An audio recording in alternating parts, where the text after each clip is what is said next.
Nottingham Forest and Everton are set to be screwed by the Premier League yet again as a look for PSR rule changes is coming. Welcome to your latest news.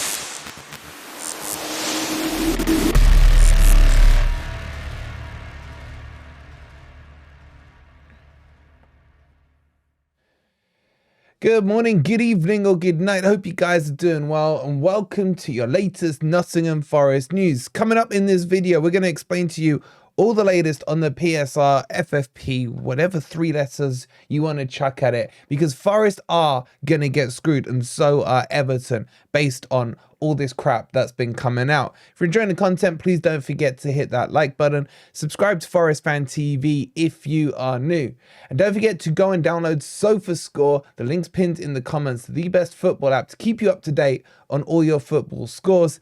And there's a small matter of an FA Cup replay tonight. We'll have the watch along for you this evening. So make sure you tune in, because I'm pretty sure if you're not going, you're going to need me. You're going to need me. Anyway, let's jump into this one. So I'm actually fuming about all of this. What's happening this week is there's a meeting with the Premier League and the clubs to talk about changing the PSR rules.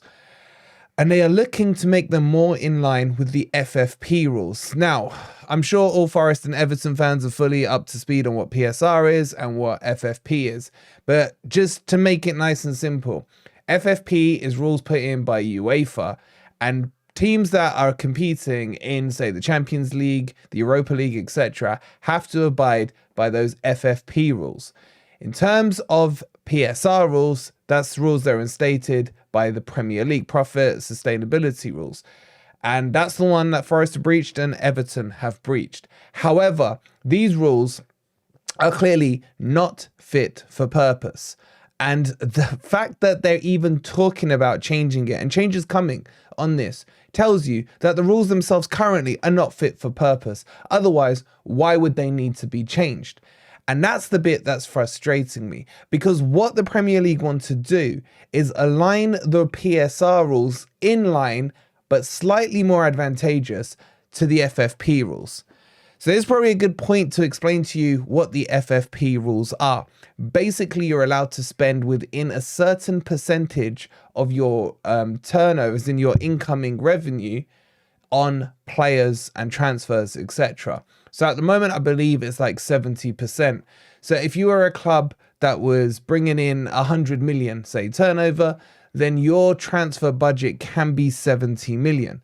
Now, that will include the transfer fee, that will include wages, and that will include any agents' fees, etc. And this is what the Premier League are trying to move to now, because the 105 rule is pathetic. It's hasn't moved an inch with inflation or anything like that, and it's not fit for purpose. But the talk is they could move this percentage rule up to anything up to about like 85%, which would mean that, again, if you'd spent 100 million, you brought in 100 million, you could spend 85 million on player transfers, budgets, etc. So this would benefit a lot of clubs. But the problem they've got with it still is it's going to benefit their beloved Big Six, because those clubs who bring in more revenue are the ones who are going to benefit the most. If you look at, say, Manchester United, for example, their income is over 700 million. You compare that to Forest, who have an income of somewhere between 100 to 185 million. That just shows you the different level of transfers that can go through. And the competition between the Premier League will expand even further. And even if they bring these FFP rules in, it's still going to be stupid and favour those clubs with the higher turnovers. And that's what we saw with Man City doing with all these sponsorships, as they called them, bringing revenue, again in quotes, into their club to make their turnover more inflated. And that's part of their charges. Yet there's still silence on the day of their hearing. And this is where I'm getting frustrated.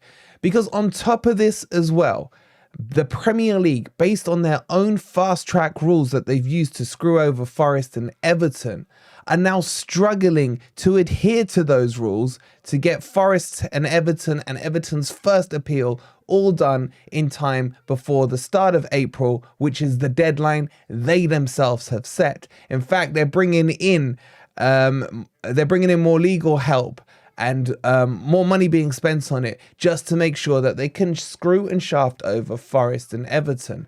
And if this was happening any other season, be it pre-now or post from now, these allegations against Forest would not stand because these rules will become null and void.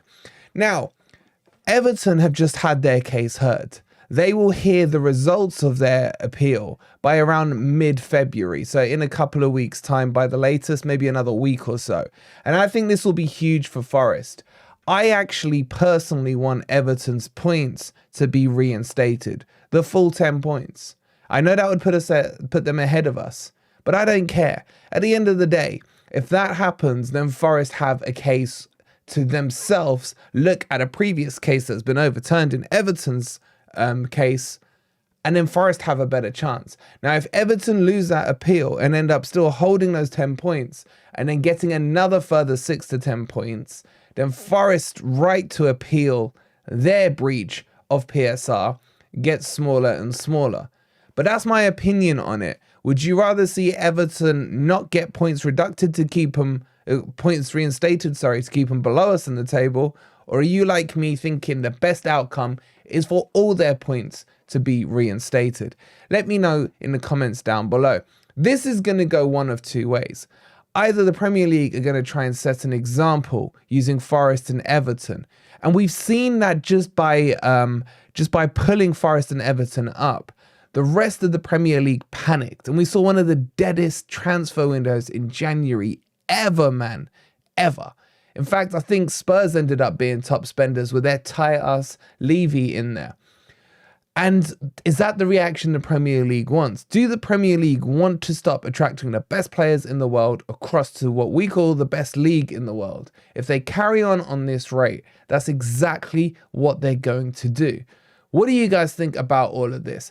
Forest and Everton, for me, I feel are going to get screwed. And it's just not fair. Let me know your thoughts.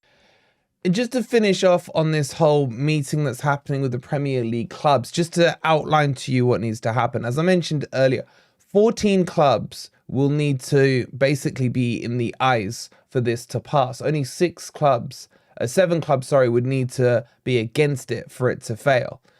The problem that's going to happen is most likely most clubs will see this as a benefit because it opens up the belt, if you like, a little more for them to spend some more money on transfers if they can get their income up. But again, as I said to you, it's going to stretch the gap between the top 6, or the big 6, should I say, and the rest of the Premier League. So I don't actually know how a vote would go on this. This meeting this week is not going to have a vote. It's going to be a discussion about it. And the rules are definitely going to change come next year. But this is going to be their opening discussion. And we as a fan base need to decide which side on the fence do we sit on. For sure, I think PSR needs to be scrapped. I'd rather see some capping coming in on how much every club can spend. You know, put a maximum amount of 200 million or something in a transfer window. I'm just giving you an arbitrary figure, whatever. And then you can all spend up to that if you can afford it. And if you can't, then you spend your 20, 30 million, whatever it is. But that surely shrinks the gap on the spending between the top clubs and the bottom clubs. And it would also reduce the price of transfer fees as well, and in turn make everything a little more sustainable. Obviously, that's just a quick idea I'm throwing around. There's definitely pitfalls to it and how it would work and everything. But surely there has to be something done to reduce this gap that the Premier League themselves are creating between the big 6 and the small clubs, as Richard Masters said in the parliamentary hearing the other week, which he needs to apologize for. Anyway, get your thoughts in all of that. We'll be back for the watch along tonight as Forest host Bristol City in the replay in the FA Cup. So make sure if you're not going, you tune into the watch along then. And make sure you've gone and downloaded SofaScore if you haven't already. And we will see you on the next video. Hit that like button if you haven't done so yet. Subscribe to Forest Fan TV if you are new. And come on, you Reds.